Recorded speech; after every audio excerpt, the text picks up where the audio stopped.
Paz seja convosco, que Deus nos abençoe. Nós estamos numa série sobre a Igreja Viva e eu penso que é quase que impossível nós reavivarmos a igreja sem conhecer o Senhor da igreja, o dono da igreja. A igreja não é de um homem, a igreja não é um patrimônio familiar, a igreja não é algo pessoal, né? Não posso dizer a minha igreja. A minha igreja já denota que alguma coisa está errada na visão de evangelho que o Senhor tem para os pregadores. Então a igreja, ela é de Cristo. Cristo deve ou deveria ser, né, o Senhor da igreja. Quando nós analisamos o que acontece em certas igrejas, não dá, tá? Desculpa, não é perseguição, não é blasfêmia, é que não dá para dizer que algumas igrejas são controladas por Cristo, né? Não dá para dizer que Cristo é o Senhor da igreja, por conta da falta de ensinamento que eles têm e por conta das contradições que eles praticam. Mas a gente vai chegar lá até acabar esse estudo. Mas eu queria ler com vocês Lucas, no capítulo 1, verso 26, o anúncio do nascimento de Jesus. 26 diz assim: No 6º mês foi o anjo Gabriel enviado por Deus a uma cidade da Galiléia chamada Nazaré, a uma virgem desposada com um varão cujo nome era José, da casa de Davi, e o nome da virgem era Maria. Entrando o anjo onde ela estava, disse: Salve, agraciada, o Senhor é contigo. Bendita és tu entre as mulheres. E vendo ela, turbou-se muito com aquelas palavras e considerava que saudação seria esta. Disse-lhe então o anjo: Maria, não temas, porque achaste graça diante de Deus. Eis que em teu ventre conceberás e darás à luz a um filho, e por-lhe-ás o nome de Jesus. Este será grande e será chamado Filho do Altíssimo. O Senhor Deus lhe dará o trono de Davi seu pai, e reinará eternamente na casa de Jacó, e o seu reino não terá fim. E disse Maria ao anjo: Como se fará isso, visto que não conheço varão? Respondendo o anjo, disse-lhe: Descerá sobre ti o Espírito Santo, e a virtude do Altíssimo te cobrirá com a sua sombra, pelo que também o santo que de ti há de nascer será chamado Filho de Deus. Eis que também Isabel, tua prima, concebeu um filho em sua velhice, e é esse o 6º mês para aquela que era chamada estéril, porque para Deus nada é impossível.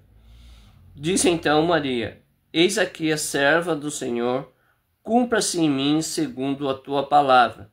E o anjo ausentou-se dela. Amém? A gente precisa, para ser cristão genuíno, pelo menos, no mínimo, né? Sim, no mínimo mesmo, assim, é conhecer Jesus. A Bíblia vai dizer que o povo erra, né? Deus falando, diz assim: o meu povo, chamou de povo, mas diz assim, ele erra porque ele não conhece nem as Escrituras e nem o poder de Deus. Então, as pessoas naquele tempo, elas tinham todas as Escrituras, elas tinham, né, o caminho para se relacionar com Deus, só que elas não praticavam isso, né? Não tinha jeito. É mais ou menos como se vê nos dias de hoje. A gente tem a palavra, a gente tem o Espírito Santo, né? Se é que realmente o temos. E nós não conseguimos ser guiados pelo Espírito Santo. Nós não conseguimos viver a palavra de Deus.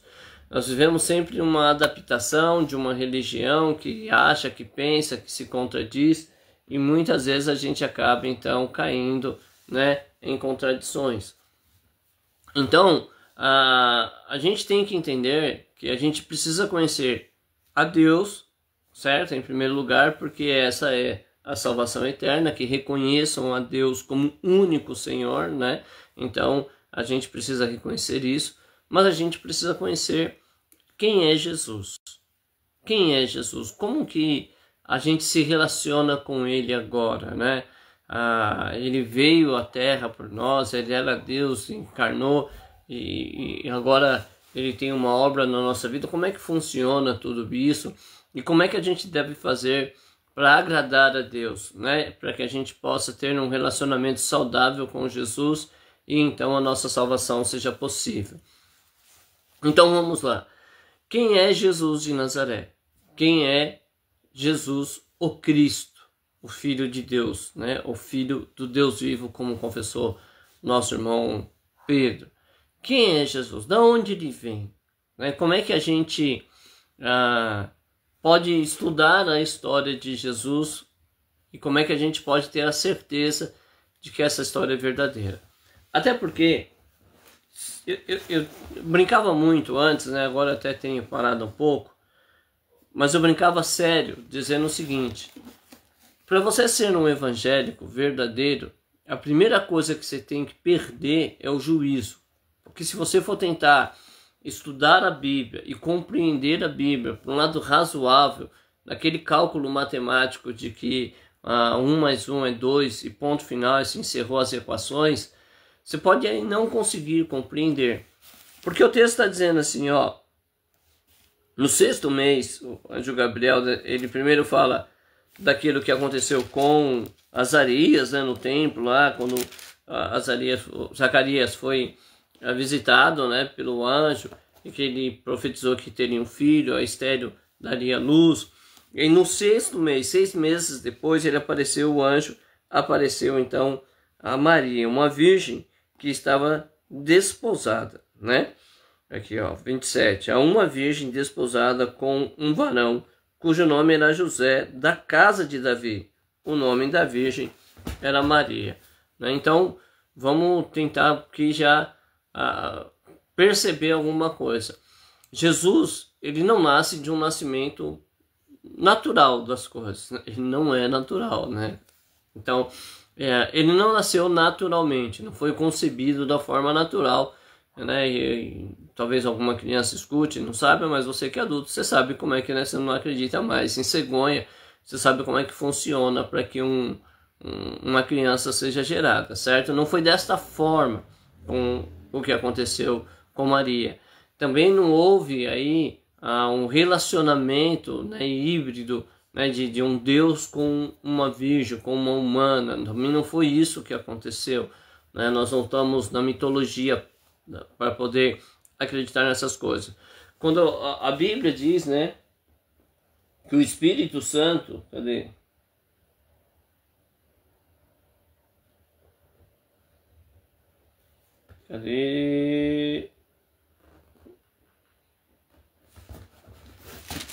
Desculpa aqui, deixa eu pegar. Diz assim, ó.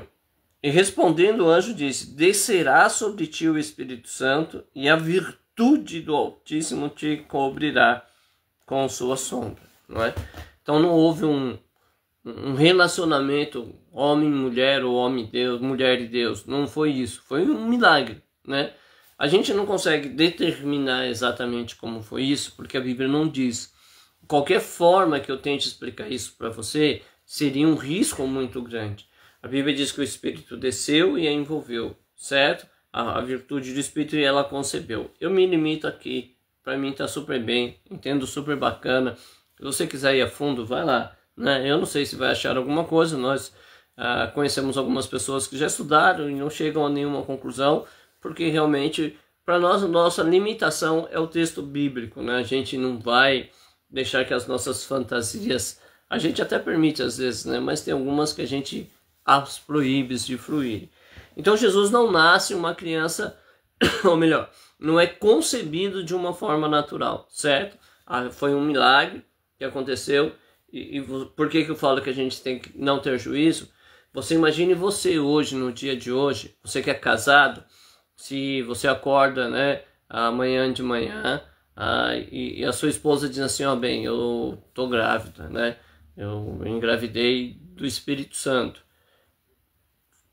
E ela estava desposada, mas ela ainda não tinha tido nenhum tipo de relacionamento com José, né? Não era como nos dias de hoje. Havia toda uma tradição. Esse estar despojada era estar comprometida com ele, mas não morando junto ainda, né? Estava só ali no período de espera para que acontecesse as cerimônias e então eles pudessem concluir as bodas. Mas aí ela chega agora e ela tem essa notícia que ela vai engravidar, mesmo não tendo nenhum contato com seu marido. Imagine o risco que era para isso, né? Depois a gente vai falar um pouco sobre isso também. Mas é uma coisa de loucura, cara. É uma coisa que só faz sentido pela fé, né? Não é porque a fé seja ignorante, não é isso. Mas só faz sentido todo o relacionamento nosso com Deus, até a loucura, né? Deus relacionando com o homem só faz sentido se eu não tiver juízo, né? Se eu não tiver razão, lógica, parâmetros, nada disso vai funcionar para a fé cristã. A fé cristã é um mergulho, né? É um mergulho numa coisa que não tem nenhum sentido, que não tem nenhum paradoxo, que não tem nenhuma razão, e é esse mergulho que a gente faz para a gente acreditar em Deus. Maria concebe, né? Existe uma guerra muito grande, porque a gente tem aí algumas religiões, né? Ou a gente tem a religião católica que tem a Maria como uma intercessora, não é? A Bíblia diz que é um só intercessor, isso é bíblico, tá? A Bíblia diz que é um só intercessor entre Deus e os homens, a saber, Jesus Cristo, o Filho Jesus Cristo. Tem um outro termo que ele usa, mas eu não lembro qual é e também não vou procurar agora. Depois, amanhã eu falo para vocês. Então Maria, ela não é intercessora, mas Maria, ela é mãe de Jesus e ela foi agraciada por Deus, né? Às vezes a teologia, as religiões, elas pegam em pontos para criar questões que realmente não vale nem a pena você discutir, não é? Porque a gente não pode tirar os méritos de Maria. A própria Bíblia diz aqui, ó a saudação que o anjo deu. Salve agraciada, o Senhor é contigo, bendita és tu entre as mulheres, não é?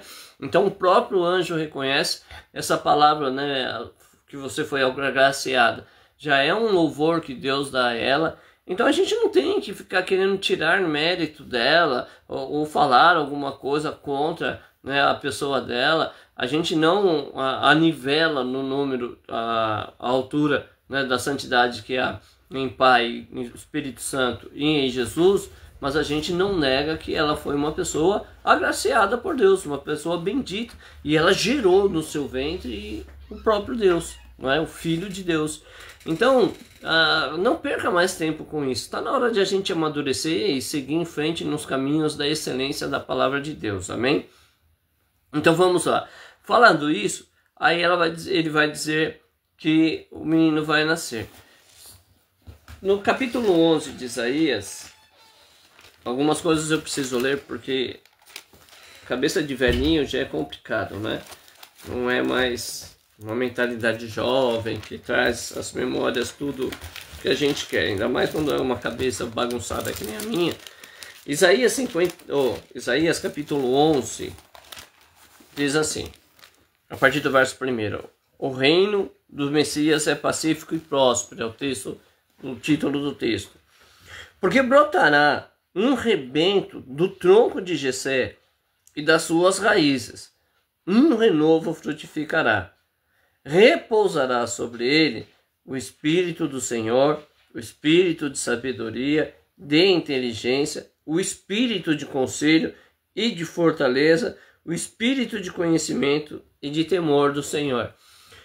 Veja só, tem 7 espíritos sendo citados aqui, vou contar de novo. Ó. Repousará sobre ele o Espírito do Senhor, o Espírito de sabedoria, o Espírito de inteligência, o Espírito de conselho e de fortaleza. Não. E o Espírito. Vamos contar de novo para não errar aqui. O Espírito de sabedoria, o Espírito de inteligência, o Espírito de conselho, de fortaleza, o Espírito de conhecimento e de temor do Senhor. Então foram 7, né? Então, deleitar-se-á no temor do Senhor, e não julgará segundo a vista dos seus olhos, mas repreenderá segundo ouvir dos seus ouvidos, né? A justiça é cega, mas ela ouve a tudo, não é? Então, quando a gente vai ler Apocalipse, a gente ouve falar que tem os 7 Espíritos de Deus, né? 7 Isaías, 7 Espíritos, a gente conclui que pode ser aí alguma ligação. Mas Isaías, ele profetizava acerca desse reino, e ele vai dizer que o reino vai ser um reino bom, que vai ser pacífico, né? O lobo vai morar com o cordeiro, a vaca vai pastar juntas, né? A vaca e a ursa, simbolizando acerca da paz. Eu não sei se tem animal no reino dos céus, tá bom? A gente lê textos como esse, a gente pode até achar que tem, mas eu não sei se vai ter, não sei te afirmar isso. Se alguém souber, quiser me socorrer aí, manda aí no chat aí pra gente poder aprender com vocês também. Então Jesus é esse que nasceu, né, de uma forma milagrosa. Havia uma profecia sobre ele. Nós vamos lendo os textos, nós vamos ver muitas vezes escrito assim, para que se cumprisse as escrituras, para que se cumprisse as escrituras. Então Jesus é concebido. Tem um episódio que as pessoas às vezes confundem um pouco, que fala sobre Jesus com 12 anos de idade, não é? Jesus com 12 anos de idade, ele está ali, cadê? No meio dos autores, aqui ó, Lucas capítulo 2, verso 39. E quando acabaram de se cumprir tudo segundo a lei do Senhor, presta atenção nisso, tá? Quando acabaram de cumprir tudo segundo a lei do Senhor, voltaram a Galiléia para a sua cidade de Nazaré. O menino crescia e se fortalecia em espírito, cheio de sabedoria, e a graça de Deus estava sobre ele. 3 fatores também que a gente precisa guardar, porque se a gente quer ser servo de Deus, se a gente quer ser cristão verdadeiro, temos que ter as características de Cristo em nós. Então, cheios, fortalecia em espírito, cheio de sabedoria, e a graça de Deus estava sobre ele. Ora, todos os anos iam seus pais a Jerusalém à festa da Páscoa. E tendo ele já 12 anos, subiram para Jerusalém segundo o costume do dia das festas. Regressando eles, terminado aqueles dias, ficou o menino Jesus em Jerusalém, e não o souberam seus pais, pensando, porém, eles que viria de companhia pelo caminho. Andaram o caminho de um dia, e procuravam-no entre os parentes e conhecidos, e como não o encontrasse, voltaram a Jerusalém para buscá-lo. Coisa que acontece com a gente vai trilhando o nosso caminho, deixa Jesus em qualquer lugar, não se preocupe em levar Jesus com a gente, vai trocando os pés pelas mãos aí e vamos caminhando. E aí diz que eles voltaram e 3 dias e acharam ele no templo. Presta atenção na leitura da Bíblia, tá, irmãos? No texto bíblico. Aconteceu que, passado 3 dias, o acharam no templo, assentado no meio dos doutores, ouvindo-os e interrogando-os. Todos os que os ouviam admiravam-se a sua inteligência e respostas. E quando ouviram, maravilharam-se e disseram-lhe sua mãe: Filho, por que fizeste assim para conosco? Eis que teu pai e eu ansiosos te procuravam. E ele lhe disse: Por que é que me procuráveis? Não sabeis que me convém tratar dos negócios do meu pai? Veja que havia aqui, todos que ouviam se admiravam da inteligência e respostas, né? Alguma outra versão das perguntas e respostas que ele fazia. Então ele não estava apregoando a palavra de Deus, ele não estava pregando, ele não estava exercendo um papel de sacerdote, né? Se tem algumas coisas que a gente precisa conhecer, né? É um pouco da tradição judaica. Eu não conheço muito, confesso a vocês, né? Meu conhecimento da tradição judaica é muito raso, mas eu sei que eles têm uma ordem lá, não é? Então não se permite que crianças façam certos tipos de trabalhos como a pregação da palavra de Deus.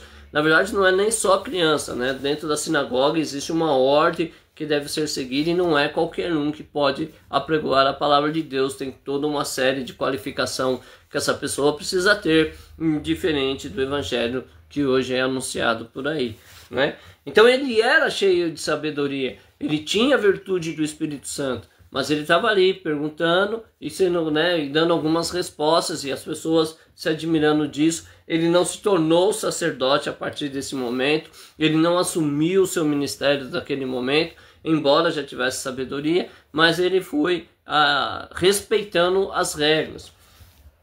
E aí chega então o dia do batismo de Jesus, né?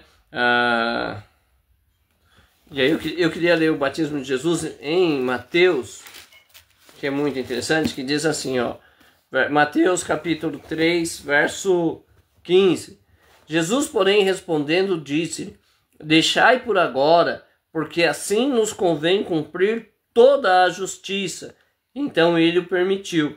E sendo Jesus batizado, saiu logo das águas, e eis que lhe abriram os céus, e viu o Espírito de Deus descendo como pomba vindo sobre ele. Não é? Olha só, Jesus ele vai agora, já é um homem, né? Vai cumprir lá a justiça de Deus, ele vai, o batismo do arrependimento, embora ele não tivesse pecado, ele foi lá se batizar. João, né, entra num conflito, diz assim, ó, não, mestre, mas é eu que preciso ser batizado pelo Senhor.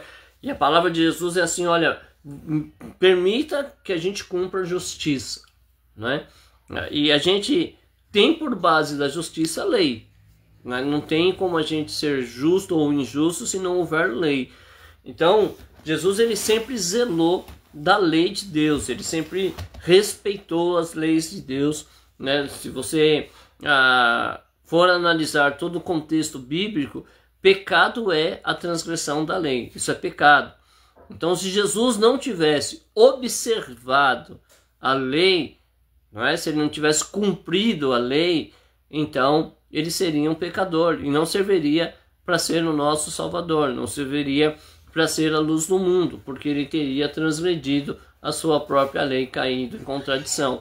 Então, a gente precisa entender isso, porque, por exemplo, hoje na atualidade, a gente pode pegar aí algumas igrejas de portes mais antigos, mais, eu vou chamar de tradicional, não pela classificação eclesiástica que existe, mas tradicional por ser mais antiga, por ter a sua tradição como igreja, né? Igrejas que têm mais de 50 anos, igrejas que têm aí 100 anos, né? Então, essas igrejas hoje, elas passam por muitas mudanças, né? Muitas mudanças. E o que acontece? Essas mudanças, às vezes, elas vão ao encontro, chocando, né? Indo contra aquilo que eles ensinavam há algum tempo atrás. E eu sempre questiono isso. Se nós erramos em punir alguém, dizendo que aquela era a forma de servir a Deus, e hoje Deus nos libertou e nos mostrou um caminho diferente, nós precisamos cumprir com toda a justiça. E precisamos então ir atrás dessas pessoas, pedir perdão, nos reconciliarmos com ela, porque disso depende a nossa salvação. Porque se eu reconheço hoje que uma coisa que eu usava como parâmetro para punir alguém era injusto, eu pratiquei injustiça, e isso é pecado. Então não adianta só lavar a boca como uma prostituta faz e dizer assim, eu não fiz nada de errado. Nós fizemos de errado. Ou nós fizemos no passado de errado, quando a gente tinha a questão dos usos e costumes, quando a gente tinha a questão da estética visual, né? E isso era conceitos que levavam pessoas à disciplina, né? Que era a punição.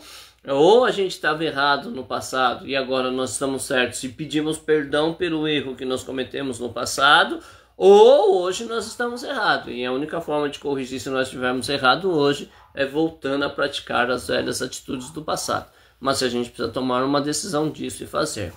Agora, muitas vezes as pessoas acham que Jesus, por ser, né, o referencial de amor, Jesus aceita tudo, não é?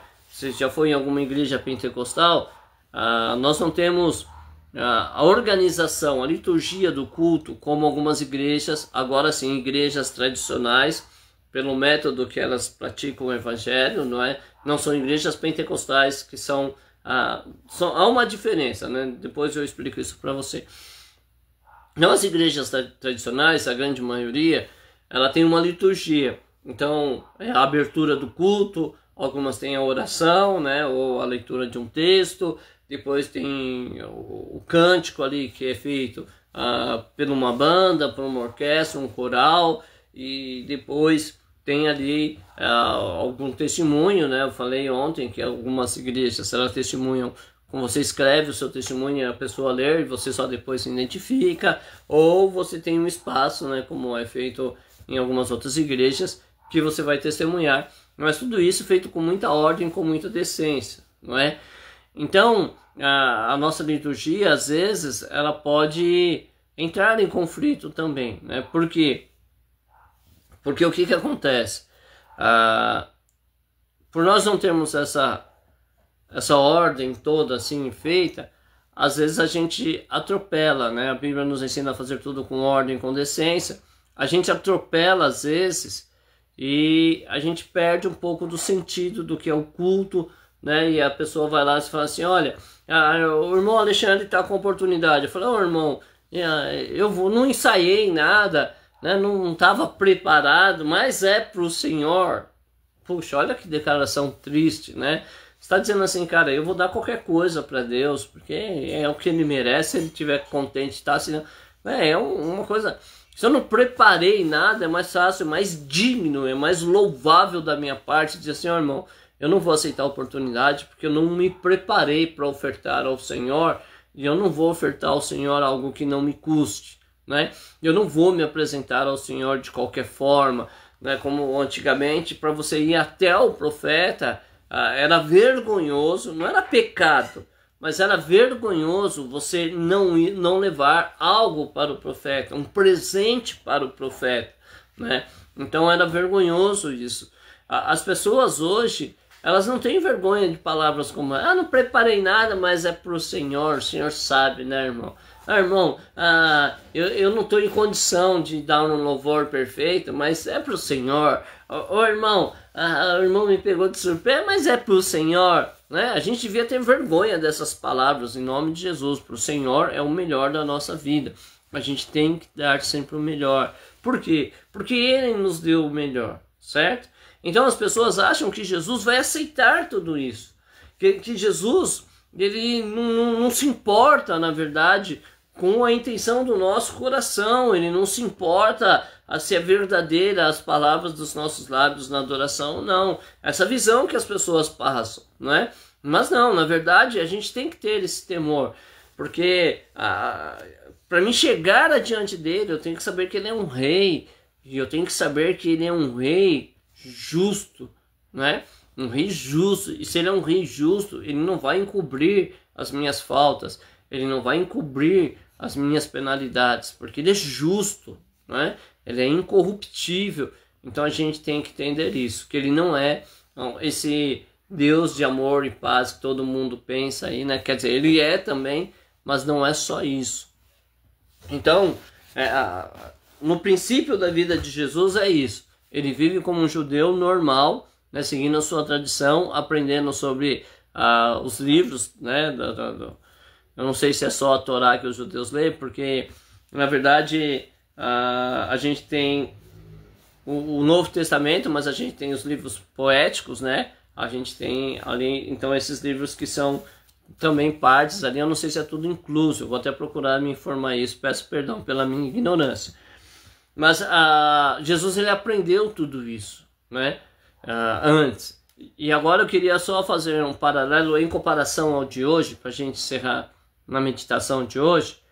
Veja que Jesus, ele com 12 anos, ele já é dotado de sabedoria, fortalecido no Espírito, dotado de sabedoria e da graça de Deus. Ele poderia ser um pregador? Não. Por quê? Porque para tudo há um tempo determinado. Um dos erros, ou talvez o erro mais grave que a igreja cometa hoje é isso.